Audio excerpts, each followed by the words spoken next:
सबको जोहार। मैं डॉक्टर बसंती हेम्ब्रम, केंद्रीय संगठन महासचिव, जेल कैंप। अभी हम लोग जानते हैं कि कुर्मी वर्सेस आदिवासी पूरा गहमा गहमी है माहौल। निशा भगत के टर्मिनेशन के बाद ही मुझे आदिवासी सामाजिक और धार्मिक संगठनों ने कॉल किया था और उन तमाम लोगों का कहना था कि आप लोग आदिवासी समाज के चेहरे हैं और आप लोग जेल कैंप के पदाधिकारी भी हैं, इसमें आप लोगों का स्टैंड क्या है। क्योंकि मैं आदिवासी पदाधिकारी और जो है उनका तो नहीं कह सकती हूँ क्या सोचते हैं, बट मैं अपना ओपिनियन देना चाहूँगी। सबसे पहले बात, निशा भगत को टर्मिनेशन लेटर डायरेक्टली नहीं देना चाहिए था अनुशासन समिति को, क्योंकि बहुत सारे जेल के पदाधिकारी रहे हैं, चाहे वो सुशील मंडल जी हो, फैजान खान जी हो या फिर परेश्वर महतो जी हो, तमाम लोगों के ऊपर आरोप प्रत्यारोप लगे थे, तो उनको सोकोस का नोटिस दिया गया था, उन्होंने स्पष्टीकरण दिया। तो निशा भगत के साथ भी उनको एक बार सोकोस का नोटिस देना चाहिए था। डायरेक्टली टर्मिनेशन सही नहीं है। दूसरा, अगर टर्मिनेशन पुलिस के तौर पे हुआ भी, उसके बाद बहुत सारे लोग जो उनके चरित्र पे लांछन लगाने लगे, उन्हें गाली गलौज करने लगे, अमर्यादित भाषा का इस्तेमाल करने लगे, टीका टिप्पणी करने लगे, जो किसी भी सभ्य इंसान के लिए ना सुनना चाहेगा और ना वो बोलना चाहेगा।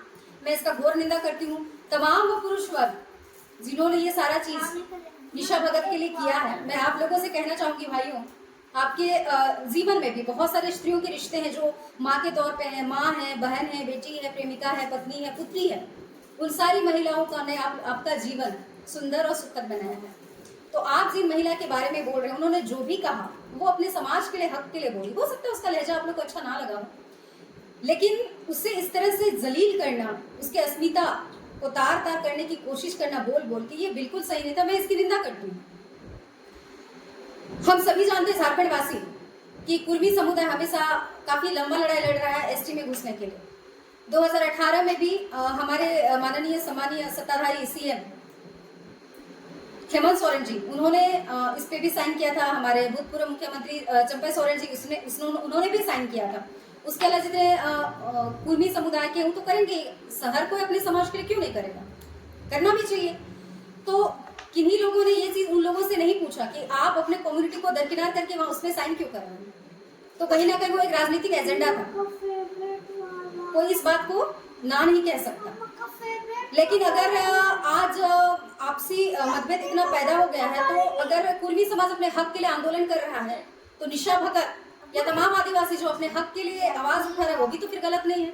अगर आप अपने हक के लिए लड़ सकते हैं तो आदिवासी फिर क्यों ना लड़े। बात होती है कि मेरा स्टैंड लेने का, तो हर आदमी इस चीज को कहे या ना कहे, हम जानते हैं कि हर आदमी का पहले खुद आता है, वो फिर परिवार आता है, फिर समाज आता है, फिर राजनीति। समाज ही आईना होता है, उसका पहचान होता है, उसका अस्तित्व होता है। चूंकि मैं आदिवासी बेटी हूँ, तो मैं अपने आदिवासी समाज के साथ हूँ और जेल कैंप को तहे दिल से धन्यवाद देना चाहती हूँ कि उन्होंने मुझे एक सम्मानीय पद दिया है और मैं उसके लिए काम कर रही हूँ। लेकिन ये क्षण ऐसा है कि इसमें मैं यही कहना चाहूंगी कि ओबीसी से एक कॉलम निकाला जाए और कुर्मी समाज के लिए संवर्धन और संरक्षण के लिए और उनको प्रिमिटिव ट्राइब से चिन्हित किया जाए, ताकि मूलवासी और आदिवासी के बीच इस तरह का घृणा, द्वेष, ईर्ष्या और नफरत ये ना पैदा हो। क्योंकि अगर ये दोनों मूलवासी आदिवासी इस तरह आपस में लड़ मरेंगे तो फिर तीसरा फायदा उठा लिया जाएगा।